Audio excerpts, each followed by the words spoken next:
And we're back. Welcome back from the weekend and happy Tuesday. Today, we're going to finish off the material concerning scheduling. And when we say scheduling, we're going to say tasks, but what we really mean is scheduling threads. That's going to be the unit of schedulability. So when we refer to scheduling a process, it's really the main thread for that process. A process has a single thread at the outset when the loader brings it into memory and starts that process running when it's selected from the ready queue by the short-term scheduler. But before we begin, some administrative bits. The reading by the 29th of this month is section 5.1 through 5.5 in OS Concepts, pages 199 to 227. Please make sure you're keeping up with the reading. At this juncture in time, we are on the 9th week of the semester. So a semester is 15 weeks long.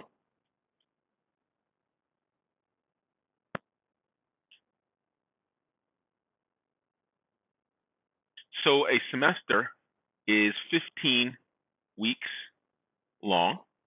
We've now gone through 8 weeks, so that leaves 7 weeks to go. So congratulations, you are past the halfway point. All right, so why don't we begin? Well, we left off, we talked about priority scheduling, and for this, we gave an example with 5 processes, and these processes, P1 through P5, had burst times 10, 1, 2, 1, and 5, and they had the associated priorities, and we said for priority, the smaller the priority number, the higher priority the process. And so we have these processes, and we look in order of priority is the scheduler's choice based on this priority to select which process is going to be scheduled on for execution on the CPU. And so we start out process P2. It has a priority of 1, so it's highest priority. It runs to completion. Then process P5 runs to completion. And then process P1 runs to completion. Then process 3, and then lastly process 4. And for this, the average wait time is 8.2 milliseconds. So let's take a look at more scheduling. And this next one is called round robin. And round robin associates with each process or thread a small amount of time called a quantum. And that quantum, Q, is usually between 10 and 100 milliseconds. And after a particular process or thread runs on the CPU for its quantum of time, it's preempted. So it's halted, taken off the processor, and then a new process is given a quantum over which it will execute. And so after preemption, that process is taken off the CPU, its information is written into the process control block, its data structure, and then it's put back to the end of the ready queue. And so what this means is that each one of the processes on the ready queue is going to receive a quantum of time, and then it goes back and gives each one an order in line under the quantum of time. So if there are n many processes in the ready queue, and the quantum doesn't matter really how much that quantum is, some value Q, then each process gets an equal fractional use of the CPU, 1 over n of the CPU time. And it does it quantum many units of time for each one at a time. And so if you have some number of processes, let's say you have P1, P2, and P3, and they're each getting a quantum of time, Q milliseconds, Q and Q. It could be 10 milliseconds is Q. They each get 10 milliseconds of time to execute on the CPU. And so let's say this is our Q, and let's say the head of the queue is here on the left, and the tail of the queue is here on the right. So we have P1 as the head of the queue, and so P1 gets taken off the queue and put on the CPU. It runs for 10 milliseconds, and then once it's done running, P1 is appended to the tail of the queue. And then P2 gets 10 milliseconds, it's run on the CPU, then it gets appended to the ready queue, and there's P2. And then P3 gets its 10 milliseconds on the CPU, and then it is put onto the end of the ready queue. And so each one of the processes, in this case we have 3 of them, and if a process gets 1 quantum of time, for the other n minus 1 processes, to run, it's waiting in the ready queue until it gets its turn again for Q many milliseconds to run on the CPU. So if that's the case, that means that n minus 1 times Q is going to be the amount of time a process waits, and no process waits more than this n minus 1. And so P1, when it's waiting, it has to wait for process P2 and process P3, so that's 2 times quantum. Process 2 has to wait for 1 and has to wait for 3 to execute before it gets its next turn. And lastly, process 3 also has to wait for process P1 and process P2 for their quanta to expire before it gets the CPU once again. And so no process waits more than n minus 1 times Q many time units that it waits. Now, of course, an interrupt is triggered by a timer, and that timer wakes up and does the interruption every quantum of time, and it's used to defer to the dispatcher to do the context switch, but the scheduler makes a new scheduling decision, which process will get time on the CPU. And so performance-wise, what happens when your quantum is large? Well, when your quantum is large, it's very likely that the entire burst time for that process will get to execute to completion. And a large quantum means that your ready queue is going to behave like a FIFO, first in, first out. And so that means if queue is large enough, then each of the processes are going to complete their execution before they get preempted or by the time they get preempted. And so that means your ready queue, because it goes in order from the head to the tail, well, that execution for very large queue, in the case here of P1, P2, P3, is going to act like a FIFO queue or FIFO behavior. If queue is very small, well, it's not going to act FIFO. Every process is going to get some quantum, and they're going to share 1 over n fractional usage of the CPU's time. But if queue is too small, what happens? If queue is too small, well, the process executes for some small amount of time, and then it gets preempted, and then the scheduler wakes up, makes a new selection, and then the dispatcher does the work of context switching. Now, of course, if queue gets too small, that means it could get so small that the amount of time it takes for the dispatcher to perform the context switching or the scheduler to choose a new process, that queue can get so small that that context switch is going to exceed the amount of time spent running on the processor. Now, that's a really bad thing. And the really bad thing about that is that each process will spend more of its time context switching than it does actually executing. So you have to make sure, however you set your quantum for round robin scheduling, it has to be large with respect to the context switch. Otherwise, you're going to have pure overhead, and the CPU is going to spend most of its time doing the context switching and not as much time actually making progress with the execution of the instruction streams for each one of the processes contending for the CPU. All right, so here's an example of round robin. And with this, the quantum Q is going to equal 4 milliseconds. We have 3 processes, P1, P2, and P3 in that order on the ready queue. P1 has a burst time of 24. P2 has a burst time of 3. P3 has a burst time of 3 as well. And so we're going to start out, we're going to run P4 for 1 quantum, so at 0.4 milliseconds in time, P1 is context switched and P2 is context switched onto the CPU. So P2, it's going to get a burst time of 4, a quantum of 4. And because P2's burst time is only 3, after 3 milliseconds at 0.7 in time, P2 exits. So then the scheduling decision is made. It selects P3, which is next in the queue, and it gets quantum of 4 milliseconds. Its burst time for P3 is 3, so it exits at 0.9 milliseconds in time before that quantum expires. So then all that's left is P1, so it gets 4 milliseconds, and then 4 more, and then 4 more, and then 4 more, because it's always in the ready queue. It's the only process, so it keeps getting another quantum of time. And so typically for round robin, you have a higher average turnaround time than shortest job first. But in exchange for that higher average turnaround time, you're going to get a better response because you're more equally, if you will, sharing the processor. Shortest job first it executed those tasks, those processes, to their completion, whereas to the completion, or based on the amount of burst time left. But for round robin, it's switching, but the benefit you get from round robin is this better response time because it's doing more fair sharing of the CPU's time. And so Q should certainly be large relative to the context switch, the dispatcher's action, and usually it's between 10 milliseconds and 100 milliseconds. A context switch takes it's pretty fast, about 10 microseconds.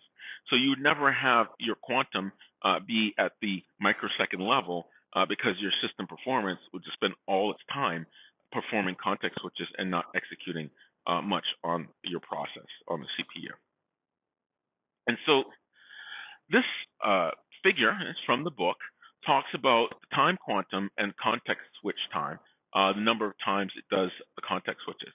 And so let's assume that your process time, burst time, is 10 milliseconds, and we'll start out with a quantum of 12 milliseconds while your process executes to its completion and exits before the quantum expires, okay? And then there are 0 context switches. So now let's switch the quantum to 6 milliseconds. Well, at 6 milliseconds, you have a preemption, and then if this process is scheduled again, the remaining 4 executes before that quantum of 6 expires. And so you're going to have 1 context switch. Now, if we have a very small quantum, 1 millisecond quantum, well, we're going to have 9 context switches. And so 9 times the CPU is going to spend time copying the contents of the CPU to a process control block data structure, and then for the newly selected process, copying its data structure entries onto the CPU. So we're going to have 9 context switches. And so the key then is to make sure that your quantum can more than pay for the overhead, as it were, associated with the context switch itself, the action of the dispatcher. So in this graph, and it's in the book, we have along the horizontal axis, we have the time quantum. And then on the vertical axis, we have the average turnaround time, the average amount of time it takes for a process to complete its burst cycle. And so the process time, we have 4 processes, P1 through P4, and their times are 6 milliseconds, 3 milliseconds, 1 millisecond, and 7 milliseconds. And so for this, we take these 4 processes, and for the quantum, we look at the amount of time it takes for these processes to complete the average turnaround time to get through its total burst cycle. And of course, when the quantum is smaller, we have a smaller average turnaround time. Again, the quantum for round robin gives you a higher average turnaround time. So if you increase the quantum from 1, which is relatively small, to 2, all of a sudden your average turnaround time jumps up 0.5 milliseconds. Then when you increase it to 3, it plummets a little bit, because after a quantum of size 3, well, what happens here? Quantum of size 3 is enough for both process P1 and process P2 to complete in 1 quantum worth of time. So it drops a little bit, because that going from 1 quantum of 1 to a quantum of 3 pays for savings of P2 only executing in 1 quantum instead of having to context switch in order to finish the turnaround of process P2. So then if we go from, say, 3 to 4, the average turnaround time, it increases. And so it increases from 3 to 4, because when we go to 4, well, you have P3, you have P2 that finishes, but you still have to context switch to finish P1 and to finish P4. So it goes up. Then when you get to quantum of 5, same thing. We still can't compute all of the turnaround for P1 and P4, but we have a longer waiting time because the quantum is bigger. And so those items that are not on the CPU, those tasks, they're going to be waiting longer. Okay, so now we get to 6, all of a sudden our average turnaround time drops. So that quantum size of 6, in 1 quantum, we can execute all of P3, we can execute all of P2, we can execute all of P1, and all that remains is P7. When you go to 7, of course, that average turnaround time does not decrease. And so what this says is that 80% of your CPU bursts should be shorter than 1 quantum, because when we see that most of these processes can be turned around to their completion within a quantum, well, we get a tremendous savings. We get this big jump here going from a quantum of 5 to a quantum of size of 6. Once we get to quantum size 6, we can take care of 75% of the execution of each one of these processes, the turnaround time, in one quantum. And so in order to get decent performance, you want to make sure that 80% of the burst times for your CPU, burst times for your processes should be shorter than one quantum's worth of time. Okay, another approach for prioritizing, well, we talked about the round robin, and round robin is a way of doing fair sharing, fractional use of the CPU by switching from one process to the next in the ready queue and giving them each the same quantum of time to run on the CPU. Now, another type of approach, this is for doing prioritization, one is called multi-level queues. And so the ready queue in multi-level queuing for priority scheduling is divided into separate queues. And so one queue might be called the foreground and the other the background. And so the foreground ready queue is for interactive tasks, things like reading your mouse clicks or inputting text from a field in a graphical interface and so forth. And the other is background. These are batch items, things that just kind of merrily run in the background. And so a process in this approach is permanently in a given queue, so it's only in a foreground queue or a background queue, and each queue has its own scheduling algorithm. And so for the foreground, we want responsiveness, and therefore you're going to have round robin scheduling for the foreground processes in the foreground ready queue. And then we have the background process queue, and that's going to be first come, first serve, because we want to have these things get turned around, and it's in the order in which they arrive. And so this foreground, because it's interactive, you want responsiveness, but background, first come, first serve, it's just based on what work there is to do. And so scheduling in the multi-level queue has to be done between the two queues. And so you can have a fixed priority scheduling. That means to serve all from the foreground queue first, higher priority, and it's only once it is empty that you then serve tasks that are waiting in the background ready queue. Now, of course, this means there's a possibility of starvation. If someone sits there and maybe taps on the keyboard quickly enough, the background task will never get done. Another approach is using time slices, and with a time slice, each of these queues, the foreground and background, gets a certain amount of CPU time, and they can use that fraction of the CPU time to then schedule among those processes that are on the respective queues. For example, you could have 80% of the CPU time to the foreground, and then the remaining 20% is to the background, and you just switch round robin 80%, 20%, 80%, 20% to the foreground and background queues. And during that 20%, the background does its first come, first serve, and during that 80% of the time on the CPU, the scheduler devotes its time to the foreground doing round robin scheduling from the foreground ready queue. And so an example of multi-level queue scheduling, you might have for highest priority certain key or critical system processes, and these would be things like the scheduler and other parts of maybe print services and critical things for the file system. And then next highest priority, you'd have maybe interactive processes, things that listen for mouse clicks for your user interface components and things like that.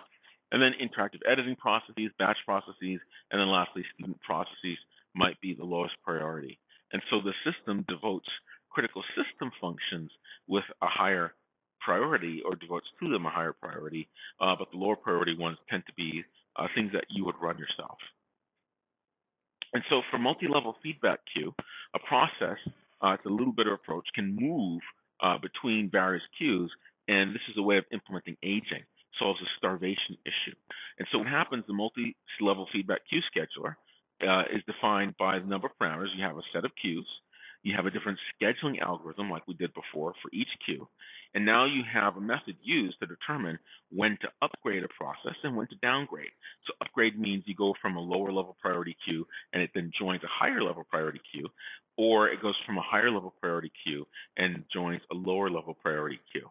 And so it also needs a method by which to determine which queue a process enters and when that process needs service.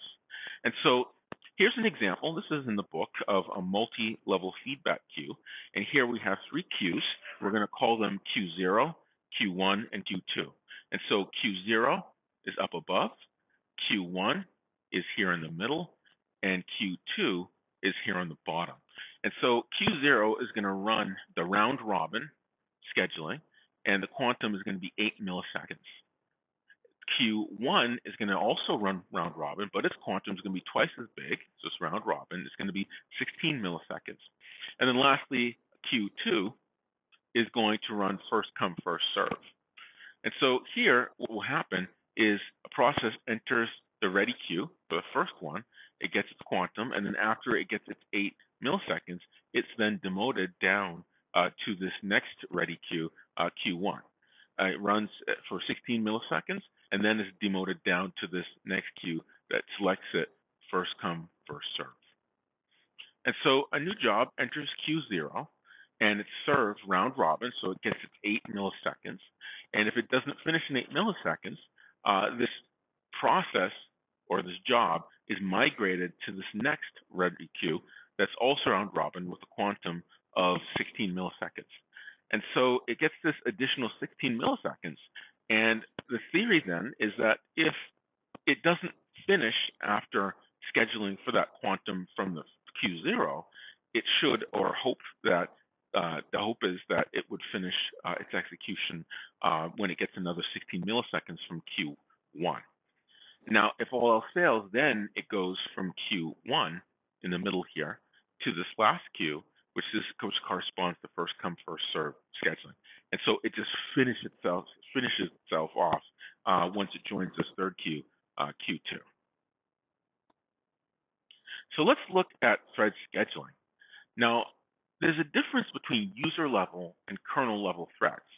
When threads are supported, it's the thread that's scheduled, not the process. So a thread is the unit of schedulability. It represents the execution context specific to executing an instruction stream. And we talked about this is set as the register file, it's the program counter, and it's the stack pointer. Stack pointer gives you automatic variables, such as local variables, return values, and local variables to a function block or any other block. A stack pointer does the automatic storage, as we said. The register files for intermediate or temporary values, and the program counter stores the address of the next executable instruction. And so when you talk about a process being scheduled, what you're really scheduling is that single thread inside of a single-threaded process. And so for many-to-one and many-to-many threading models, the thread library schedules user-level threads on something called lightweight process. And so this is known as process contention scope. And what it means, or PCS, is that all of the units of schedulability, they vie for or compete for execution on the CPU in the process scope.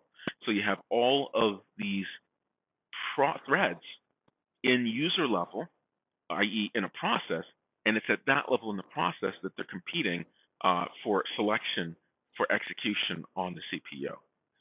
And this is typically done by a priority set by the programmer. And so as a programmer, you set the priority, and that governs the preference for a particular thread in process contention space.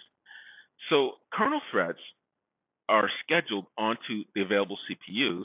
When that happens, that's called system contention scope, or SCS. And so these threads are seen by the operating system directly, and they're also the unit of schedulability on the CPU. And so for system contention scope, your process run through the kernel threads is competing among all the other threads that are in the system. They're all running on your operating system or as part of your operating system, but their unit of schedulability, they're seen by the CPU themselves. So you're therefore competing against all the other kernel level threads associated with all the other functions inside of the operating system. And so this is called system contention scope, or SCS. So the pthread threading library has an API that allows you to specify either process contention scope or system contention scope during the thread's creation. And so the constants you use are C preprocessor number sign defines called pthread scope process and pthread scope system. And so this controls in pthreads the scope used for process scheduling, process priority, whether it's system scope against all the other processes on your system, or if it's process scope. All right, and so this can be limited by your operating system. It's not hard and fast that the pthread implementation has to allow you to set these contention scopes, but this is limited by the OS. It can be, and for Linux and Mac OS, they only allow pthread system scope. And that what you'll find is that when you're doing your scheduling, you contend with your threads among all the other kernel threads that are running on your system, contending for the CPU's time. So here's an example in C. You have your usual main entry point here, int main. It takes two parameters, int argc, char star star argv. So you have the open curly brace, you have some local variables, you have the pthread structure, you have pthread attributes, pthread adder underscore t. So you initialize your attributes, pthread adder init, and then you ask for what the current scope is. So you get the scope, pthread adder get scope, giving it both the adder structure as well as a variable, an integer, pointed to the integer, the address of that variable, ampersand scope, which is going to store the value of the scope that you have. So now you test out that scope that is deposited in the scope variable of type integer, and you check to see if it's process scope or if it's system scope. And that's returned by the pthread library runtime implementation. All right. So now, if you get past this block, that means that you can actually get the scope, and now you're printing out some information. So now the next thing we're going to do is go ahead and set the scope. So we call pthread adder set scope. Is you're changing the attributes, and you give it the pthread scope system as well as a pointer to the attribute structure. So it's actually going to change the value within that particular variable. So we go ahead for the number of threads in this type for loop, and we create each one of them using pthread create. We give it the address of the thread ID. We give it the attribute structure. We give it the function pointer. That's going to be the entry point for the thread. And then null, we're not caring about the exit status, and we're not passing it, rather, any parameters. And so now we sit and join the thread. So the parent thread is creating all the child threads, num threads many times, and then it goes ahead and does the pthread join. So this parent thread for this process that created the threads is going to immediately wait for those child threads to exit. So inside of the runner function, you do some work, and then you exit, and you're done. All right. So let's take a look at multiprocessor scheduling. Where you really get a big win is when you have multiple threads running on multiple CPUs, and in that case, you are physically executing at the same time rather than doing a round-robin sharing. And so when you have multiple processor scheduling, this is much more complex than a single CPU.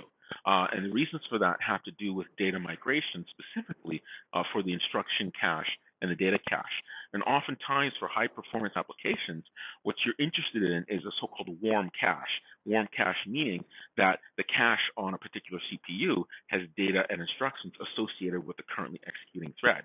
Because whenever you run a thread that's not associated, you now have to take time to load that data from your memory into the data cache on the CPU, and to load that code segment, the text, or the instructions from your main memory onto the instruction cache. And that takes time, right? It's slower, certainly, than the CPU just running when it has all of that code and that data in the instruction cache and the data cache.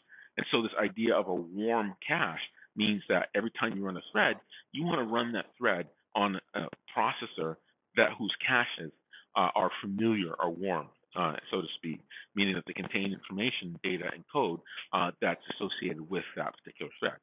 And so C++ CPU scheduling is more complex when you have multiple CPUs, and there are some types of processors that are called homogeneous processes within a multiprocessor. And so these homogeneous processors are exactly the same. They have the same real estate, the same architecture. There's also so-called asymmetric multiprocessing. And asymmetric multiprocessing, only one processor has access to certain parts of the system resources, and this can alleviate the need for data sharing. Now, certainly, this isn't the only definition for asymmetric multiprocessing. Some processors might have access to certain I/O operations, while others do not. And so the asymmetric part refers to the access to the system resources are not the same among each one of the processors on your system. And so symmetric multiprocessing, this is the most common type of multiprocessing, and this means that each processor is self-scheduling, right? They all have their own scheduling, and all processes are in a common ready queue. And so as threads get scheduled off the ready queue, they're picked up and placed onto CPUs that are on different processors or parts of the processor. And so all the processes are in a common ready queue, or sometimes you have a separate ready queue for each one of the processors. If you have four processors, you have 4 ready queues. So that's a nice variation. And so there's this other thing called processor infinity. And with processor infinity, you can set a number representing a preference for a specific process that's executing. And so what does processor affinity do? It solves that issue that I alluded to before pertaining to so-called warm cache. And so if you have 4 CPUs, CPU 0, 1, 2, and 3, and you have a thread that ran and was scheduled for execution on CPU 2, the next time you run it, when its quantum has expired, if you're doing round robin, you want to load it on that same CPU because it means that the instruction and data cache will be warm instead of stalling to reload this instruction data cache anew when you run it on a processor where it hasn't run before. And so there are different types of processor infinity. One is called soft affinity, one's called hard. These are just merely suggestions, or absolute preference is soft, and hard says you must run associated with this processor. And there are various variations for this, including so-called processor sets, prefer a group or subgroup of processors. And so here, this talks about non-uniform memory access, or NUMA, as it pertains to CPU scheduling. And so if you have a process running on CPU, and this is a multiprocessor system, if you're accessing memory directly on that CPU, it's much faster. But if you have to go across to a different CPU's memory to get some variable or data structure, it's going to be much slower. And so it's really important to look at the placement of your threads on the different CPUs, because if you have to pause or stall to load that data or code from that other memory over to your memory, that's going to take time that is going to degrade in the limit in sum total from the overall performance of your computation. And so multiprocessor scheduling, it's really important to so-called balance the load across these different processors. In symmetric multiprocessing, you have to keep all the CPUs loaded for efficiency. You can't afford to have one CPU not doing anything, it's idle, when all the other CPUs are working. And so load balancing attempts to keep the workload evenly, trying to have as many equal tasks assigned to the different CPUs as possible. And so there are different ways of sending a task to a different processor. It's called migration. And one way of sending a task or process to some processor is through so-called push migration. Now, with push migration, is a special task, and it sits in the background, and periodically it checks on each processor.